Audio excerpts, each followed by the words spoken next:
Good morning. How are you today? Well, it's in the 50s or low 50s. It's windy, as you can tell, and it's a gorgeous day. I've already gotten some work done, so this is an early reward. Last night I appeared on R.A. Milber's show, The Beat, and among other things we were discussing were the fact-finding of the January 6th Special Committee on the insurrection. And the question, the dead animal in the center of the room that everybody walks around, is what is Maine Justice doing when it is its responsibility to investigate and prosecute crimes committed by anyone? But plainly, they don't. Not when it comes to Trump, the head of the snake, nor those in his minion, his lay co-conspirators.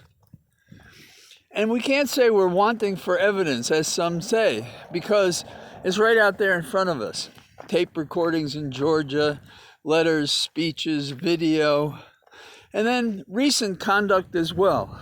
We have now a prosecutor saying that Giuliani came to him in Michigan and wanted them to give up the voting machines because they thought there were irregularities in the results obtained in Antrim, Michigan.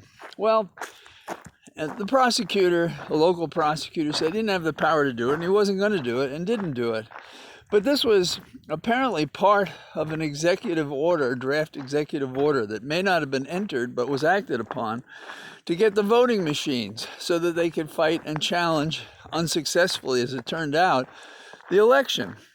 And this goes back to the night of the election when Rudy Giuliani, in kind of a half-drunken stupor, went to have an audience with Trump by all reports, and he said to him, "Let's say we won. We'll say we won." And that was it. And that became their entire strategy from that point on.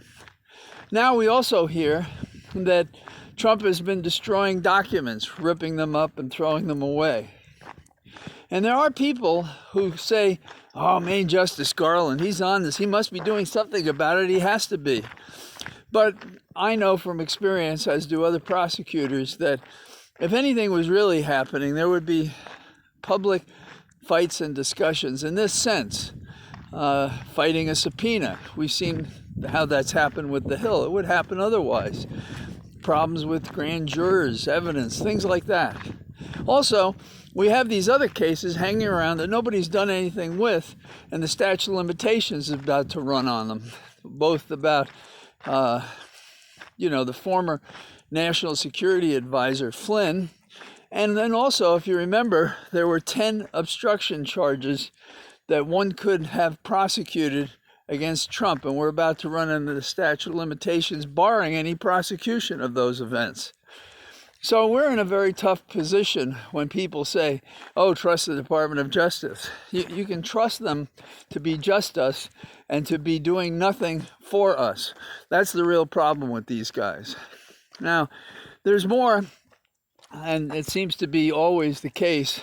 And the more is, and this one's a good one, suburban moms are getting together to resist these kind of fascist tendencies by which alt-right Republicans are trying to take over local school boards and harass the members of the school board, volunteers and citizens, who are just trying to make the schools work right, see that the curriculum makes sense, see that bullying doesn't happen, discrimination doesn't happen, all the things you would want for your child, including the safety of masks and distancing and vaccines. And that's all on the table. But here in Virginia, while these moms are doing just what I've said, we have Democrats, 3 in the state Senate, who helped pass a bill that would make it so that you could opt out of wearing masks. Now, do you want to send your son or daughter to a school like that? If you're a teacher, do you want to work there? If you are support staff in any way, do you want to put yourself at risk? We've all been to these schools. And we've seen the people who work there, and they've worked there often a good part of their adult life. And is there a reward to force them to be at risk because we won't do things safely to protect them? I think not.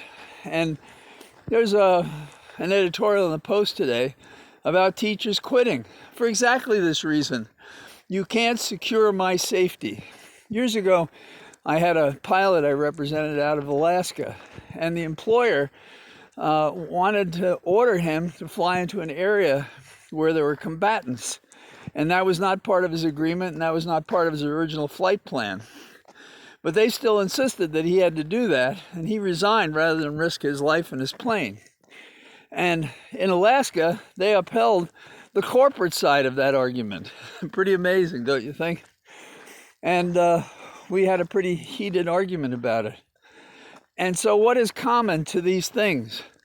We want to open the schools so the parents will go to work, so the economy will be working. We want to open restaurants, places of amusement, movie theaters, and so forth, even as people are still dying in large numbers from the pandemic in the Omicron variation. So, what can we do about it? Well, first of all, protect yourself. But second of all, whether it's this issue about the vaccines and distance and the mask, or about social justice, about racial injustice, about voting rights, all of these things are on the table. And as our leaders are failing us from the top to the bottom, the Republicans are worse, but the Democrats are showing themselves weak as well. We have to go to work and tell them, you work for us, we the people. That's what the Constitution says. So do it. Not for a sliver of the contributors that give you so much money so you can keep your phony baloney job. So that's my thinking for the day. maybe the warmth has generated this. So look forward to talking to you tomorrow. All the best. Bye-bye.